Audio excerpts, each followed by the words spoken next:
L'invité du matin avec Toyota Location. Louez votre Toyota Race automatique à partir de 3 900 francs seulement. Et ce matin, on va évoquer la situation des personnes qui sont en grande précarité. Bonjour Aude Lafleur. Bonjour. Merci d'être avec nous ce matin. Vous êtes la présidente de l'association Un Sandwich pour Autrui. Alors, on a beaucoup entendu parler d'une forte augmentation de personnes en errance depuis les violences de mai 2024. Il y a notamment le ministre des Outre-mer, Manuel Valls, qui en a parlé. Est-ce que c'est quelque chose qui est quantifiable et qui se vérifie sur le terrain ? Alors, ça se vérifie sur le terrain, oui, effectivement. Nous, ce qu'on aime rappeler quand même, c'est que, parce qu'on entend beaucoup la population calédonienne se plaindre et en parler, c'est que visuellement, déjà, il y a eu un changement. C'est-à-dire qu'en fait, il y a beaucoup de personnes sans abri qui étaient réparties dans les différents quartiers de Nouméa.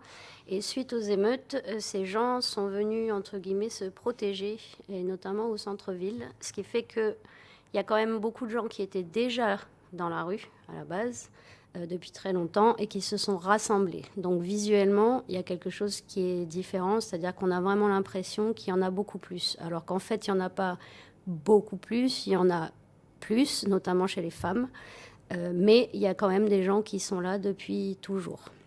C'est un public nouveau, vous parlez des nouvelles personnes à la rue, il y a des femmes, des jeunes aussi ? Oui, des femmes, des jeunes. Après, on distingue aussi les sans domicile fixe, c'est-à-dire les gens qui n'ont vraiment pas de toit sur la tête ou qui vivent dans des cabanes, et les gens en errance. C'est pas la même chose pour nous. Donc, on apporte une nuance là-dessus, parce que l'errance veut dire que là aussi visuellement, on voit ces gens traîner, entre guillemets, un peu toute la journée, mais c'est pas forcément des gens qui sont sans abri. C'est-à-dire qu'il y a des familles, il y a des lieux de repli, etc. Donc il y a vraiment deux choses très différentes. Le profil des nouvelles personnes, en revanche, qui se retrouvent dans ces situations-là, vous parliez des femmes, mais alors quel est le profil ? Ce sont des gens qui ont perdu leur emploi, qui ont perdu leur logement ? Comment ça se passe ? Alors, il y a des gens qui ont perdu leurs emplois, il y a des gens qui étaient déjà en seuil de précarité minimale, c'est-à-dire des gens qui étaient intérimaires ou qui avaient des petits boulots par-ci par-là et qui, du coup, ont été les premiers pénalisés, donc forcément qui, aujourd'hui, n'ont plus rien. Et ces personnes-là, donc, vous les aidez, c'est ça, avec votre association, vous faites de la distribution de sandwichs ? On fait, alors, c'est pas des de sandwichs, repas. c'est des repas chauds, entrée plat dessert même. On livre aussi des paniers alimentaires. Et puis après, on essaye de définir différentes situations et de pouvoir aider ceux qu'on peut aider s'il y a des démarches administratives à faire ou des conseils à donner. Voilà, après, dans la limite de nos compétences, puisqu'on a tous des métiers différents qui ne sont pas forcément liés au social. Donc, on essaye, ce qu'il faut voir, c'est que plus on intervient vite sur quelqu'un qui se retrouve en difficulté, moins il a de chances de s'enfoncer dans ce qui, après, va devenir un mode de vie. Parce que on dit souvent qu'un an dans la rue, c'est 3 ans de réinsertion derrière. C'est-à-dire que plus ils y restent et plus ça devient compliqué. Donc en fait, il faut prendre les cas le plus rapidement possible pour éviter un enfoncement des situations. Et justement, est-ce que les pouvoirs publics, est-ce que les associations ont les moyens d'agir sur ces situations difficiles ? Alors, on est malgré tout aidés. Les pouvoirs publics, notamment la province sud, au travers de la DEPAS, répond assez favorablement aux demandes qu'on peut formuler. On est en lien avec eux et c'est vrai que ce soit le CCAS ou la DEPAS, on a toujours, même pendant les émeutes, on a eu des liens avec eux qui étaient quand même assez forts. Donc je les remercie parce que c'est loin d'être un problème qui est ignoré par rapport à ces institutions. Après, on continue d'interpeller d'autres institutions qui, pour l'instant, vu l'actualité politique, répondent pas forcément favorablement.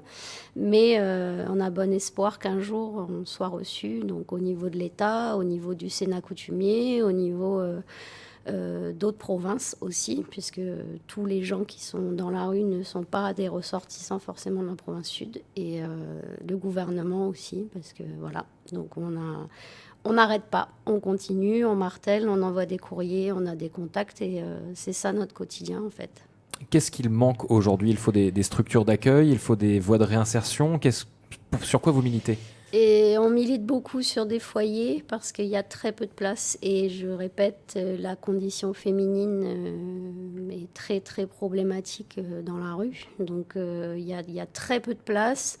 L'association Accueil, que tout le monde connaît sous le nom de Macadam, fait un gros travail aussi là-dessus, mais les structures ne s'inventent pas, l'argent ne s'invente pas non plus. Et c'est vrai que les associations ont été bien embêtées depuis les émeutes vis-à-vis des subventions, donc on fait avec les moyens qu'on a. Mais oui, des foyers, notamment pour les femmes, avec de la réinsertion ou même de la formation de base, parce que la plupart, ils n'ont même pas une formation de base. C'est capital pour résoudre une partie du problème, en tout cas.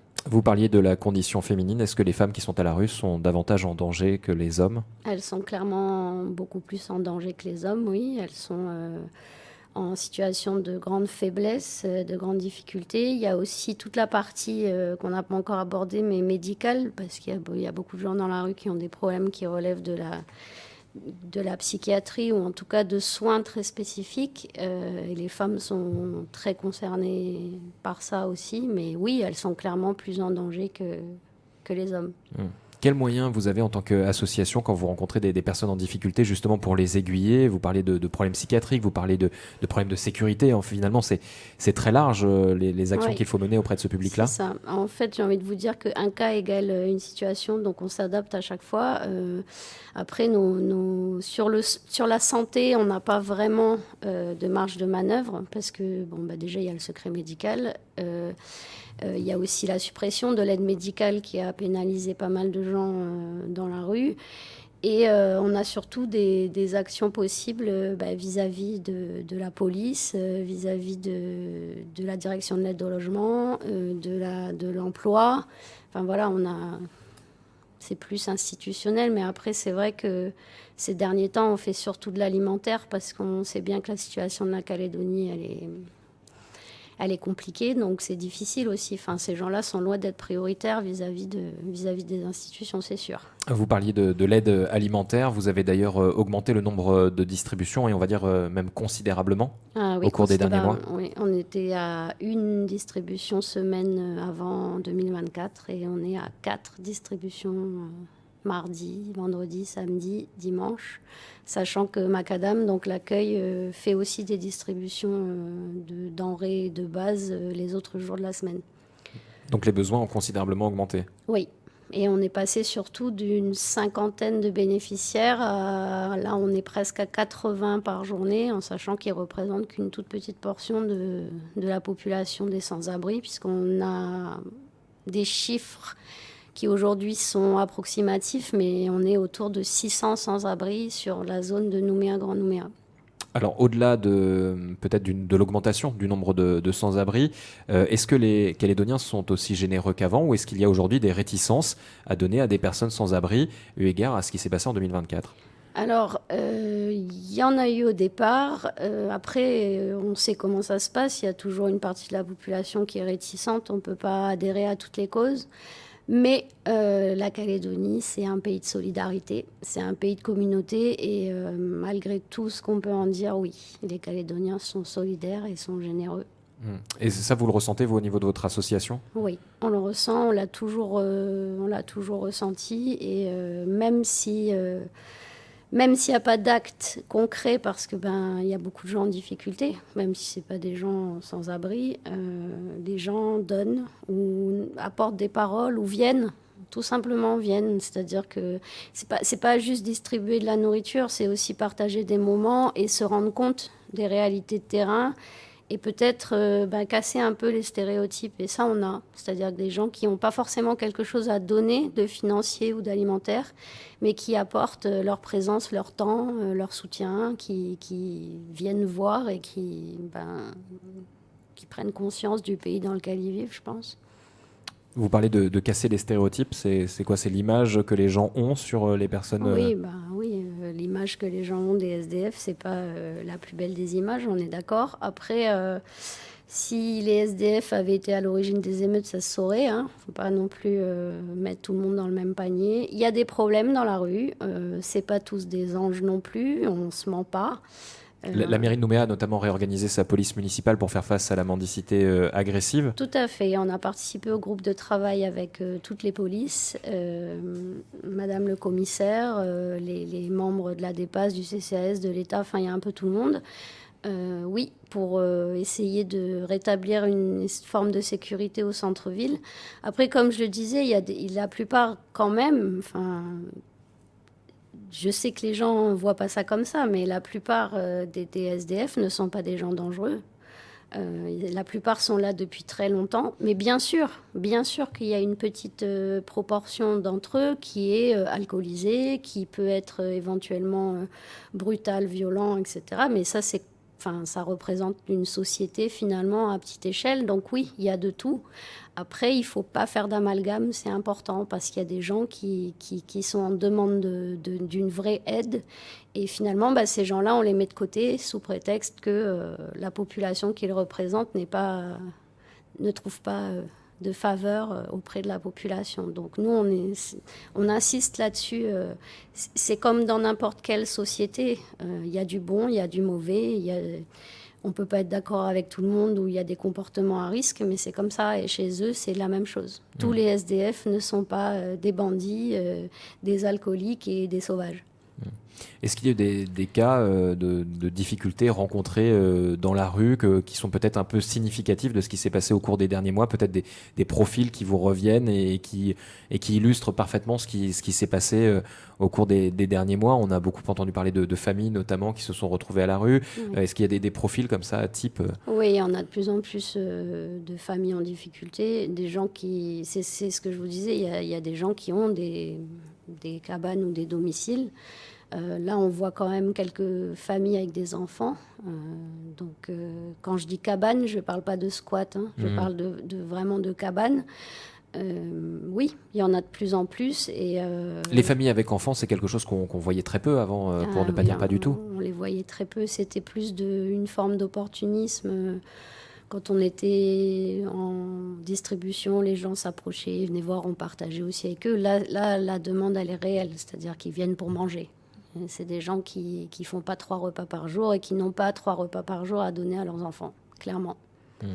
Alors, aujourd'hui, on est plus... il y a encore un an, on recevait des messages de gens qui voulaient être bénévoles.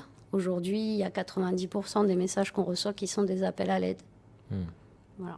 Donc, on a un peu ouvert notre champ d'action parce qu'on ne peut pas dire non à des gens qui sont dans la détresse. Donc, voilà, on a tous les publics aujourd'hui. Et est-ce que vous travaillez côte à côte, main dans la main avec les autres associations du secteur? Comment ça se passe d'ailleurs pour organiser cette solidarité? Alors, on travaille avec l'association Accueil, donc avec Macadam. On a aussi des contacts avec d'autres associations, mais c'est plus ponctuel. Avec Macadam, on a quand même le même public. Grosso modo, on a le même public. Donc c'est vrai qu'on a uni nos forces depuis les émeutes, en fait. On a travaillé conjointement. On travaille aussi avec Saint-Vincent-de-Paul. On a travaillé pendant les émeutes aussi avec le Secours catholique, avec la Croix-Rouge. Enfin, il y a quand même un bon rassemblement, mais c'était nécessaire aussi pour nous, parce qu'on avait besoin de plus de moyens, et puis des idées différentes des uns et des autres pour faire avancer les choses. Aude Lafleur, est-ce que vous pensez qu'on est au plus fort de la crise, ou est-ce que vous craignez encore davantage de situations de précarité dans les mois à venir? Moi, je pense que ça ne va pas s'arrêter là. J'ai bien peur que, malheureusement, vu le public qui augmente et les demandes qui augmentent, je ne le souhaite pas, évidemment. J'espère me tromper, mais j'ai l'impression que ça va crescendo. Merci en tout cas d'être venu nous parler de cette situation ce matin. Je rappelle que vous êtes la présidente d'Un Sandwich pour Autrui. On retrouve toutes les informations d'ailleurs sur votre page Facebook, il me semble, notamment si des gens souhaitent vous aider. C'est ça.